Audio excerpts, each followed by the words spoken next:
तर छगन भुजबळ यांची कारकीर्द नेमकी कशी आहे पाहूयात आपण। आणि पडद्यामागे नेमकं काय घडलेलं होतं ते आपण सुरुवातीला पाहणार आहोत। मंत्रिपदासंदर्भातला निर्णय हा 8 दिवसांपूर्वीच झालेला आहे। एका बैठकीतच हे निश्चित करण्यात आलेलं होतं। सोमवारऐवजी मंगळवारीच शपथविधी होईल असं सुद्धा ठरलेलं होतं।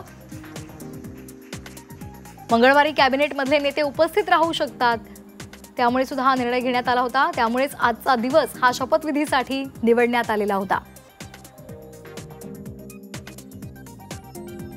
आणि या संदर्भात अधिक माहिती घेणार आहोत आमचे प्रतिनिधी ओम देशमुख। ओम, आज शपथविधी सोहळा आता संपन्न झालेला आहे, मात्र फक्त 8 दिवसांपूर्वीच हा निर्णय झालेला होता। काय नेमकं पडद्यामागे त्यावेळेला घडलेलं होतं? श्वेता, निर्णय जरी 8 दिवसांपूर्वी झाल्याचं भुजबळ यांनी सांगितलं असलं तरी सुद्धा या सगळ्या गोष्टीला पार्श्वभूमी आहे ती गेल्या 6 महिन्यातल्या राजकीय घडामोडींची। जेव्हापासून त्यांना मंत्रिमंडळामध्ये डावलण्यात आलं तेव्हापासून भुजबळांची नाराजी सातत्यानं उफाळून येत होती। ती अधिकाधिक आक्रमकपणे भुजबळ व्यक्त होत होते, परंतु त्यानंतरच्या कालावधीमध्ये मुख्यमंत्र्यांसोबत त्यांच्या काही बैठका झाल्या आणि त्यानंतर कुठेतरी भुजबळांच्या विरोधाची असंतोषाची जी काही धार होती ती कमी होत गेली आणि कालांतरानं 6 महिने उलटल्यानंतर आज अंतिमतः मंगळवारी त्यांचा शपथविधी झाला आणि त्यांना मंत्रिमंडळामध्ये समाविष्ट केलं गेलं। एकंदर जर आपण पाहिलं तर राजकीयदृष्ट्या सामाजिकदृष्ट्या भुजबळांचं मंत्रिमंडळामध्ये असणं हे खूप आवश्यक होतं। धनंजय मुंडेंच्या रूपाने एक ओबीसी मंत्री राज्य मंत्रिमंडळामध्ये होता, एक चेहरा होता, परंतु संतोष देशमुख प्रकरणानंतर धनंजय मुंडेंना राजीनामा द्यावा लागला होता आणि त्यानंतर कुठेतरी एक ओबीसी चेहरा म्हणून भुजबळ आता पुढे येत आहेत की काय राष्ट्रवादीकडनं ओबीसी चेहरा म्हणून नेमकं कोणाला पुढे आणलं जातं याच्या चर्चा सुरू होत्या। अंतिमतः भाजप पक्ष नेतृत्व असेल, मुख्यमंत्री असतील, अजित पवार असतील, प्रफुल्ल पटेल असतील, सुनील तटकरे असतील, या सगळ्यांच्या सोबत झालेल्या चर्चेतून कुठेतरी भुजबळ यांना राज्य मंत्रिमंडळामध्ये ठेवलं जावं याचा निर्णय झाला। 8 दिवसांपूर्वी बैठक झाल्याचं सुद्धा भुजबळांनी मान्य केलं असलं तरी सुद्धा त्याची पार्श्वभूमी 6 महिन्यातल्या घडामोडींच्या संदर्भामध्ये आहे। त्यामुळे या सगळ्याचा परिपाक म्हणून आज भुजबळांचा शपथविधी झालाय।